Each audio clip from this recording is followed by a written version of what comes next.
नमस्कार, मैं हूं जूली तिवारी। डेली न्यूज में आप सभी का स्वागत है। तो चलिए नजर डालते हैं आज के कुछ मुख्य समाचारों पर। आदित्य ठाकरे का बीजेपी और शिंदे सरकार पर हमला, राज्य में घबराए हुए मुख्यमंत्री बैठे हैं।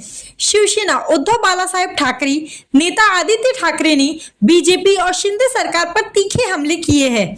उन्होंने कहा कि राज्य में एक घबराए हुए मुख्यमंत्री बैठे हैं जिन्हें चुनावों का डर है।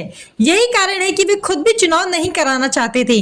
न्यायालय के आदेश के बाद ही ये चुनाव हो पा रहे हैं और लोगों का मतदान काफी अच्छा रहा है। अक्षय शिंदे की मौत पर सवाल, आदित्य ठाकरे ने अक्षय शिंदे की मौत पर सवाल उठाते हुए कहा, क्या यह आत्महत्या थी या एनकाउंटर। उन्होंने आरोप लगाया कि अक्षय का एनकाउंटर किसी को बचाने के लिए किया गया था।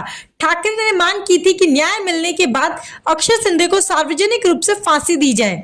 स्कूल संस्थापक की गिरफ्तारी पर सवाल, आदित्य ठाकरे ने पूछा, शिक्षा संस्थान के संस्थापक वामन म्हात्रे को अब तक गिरफ्तार क्यों नहीं किया गया।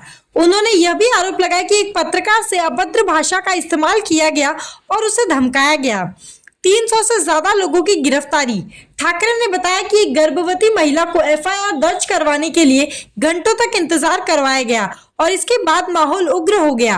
पुलिस ने लगभग 300 लोगों को गिरफ्तार किया और अब सवाल उठ रहा है कि उनके खिलाफ मामले कब वापस लिए जाएंगे। मालवड़ में हेलीपैड पर भारी खर्च।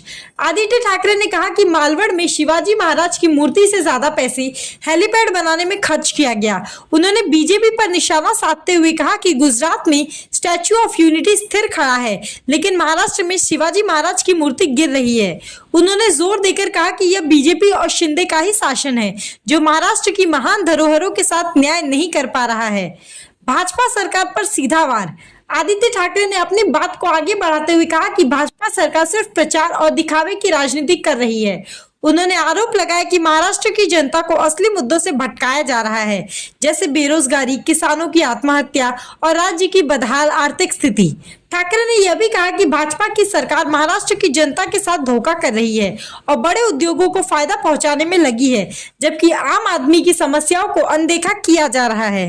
बिल्कुल, हमें यही उम्मीद थी कि जस्टिस मिलना जरूरी था और जस्टिस मिलने के बाद फांसी देना जरूरी था। लेकिन जो भी कल घटना घड़ी है उसमें काफी सारे प्रश्न हैं। पहला प्रश्न यही है कि क्या आपी को बचाने के लिए ये एनकाउंटर या खून या जो भी हो वो हुआ है। दूसरी चीज सबसे अहम यही होती है कि जो आंदोलन करते थे, जिन्होंने जिस बात के खिलाफ आंदोलन किया, 7 दिन तक एफआईआर नहीं ली गई थी, वो जो आंदोलन किया उनके खिलाफ जो केसेस दर्ज हुए हैं वो केसेस के पीछे लिए जाएंगे, केसेस विड्रॉ किए जाएंगे।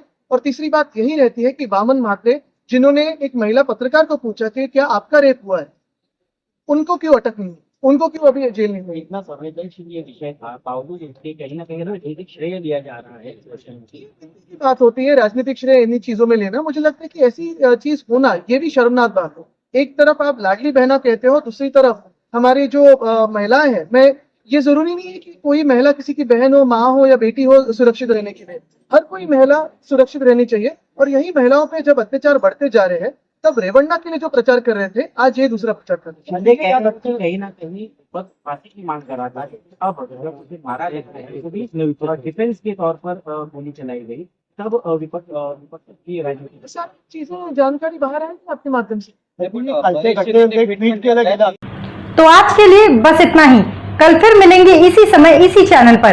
तब तक के लिए मुझे दीजिए इजाजत। धन्यवाद।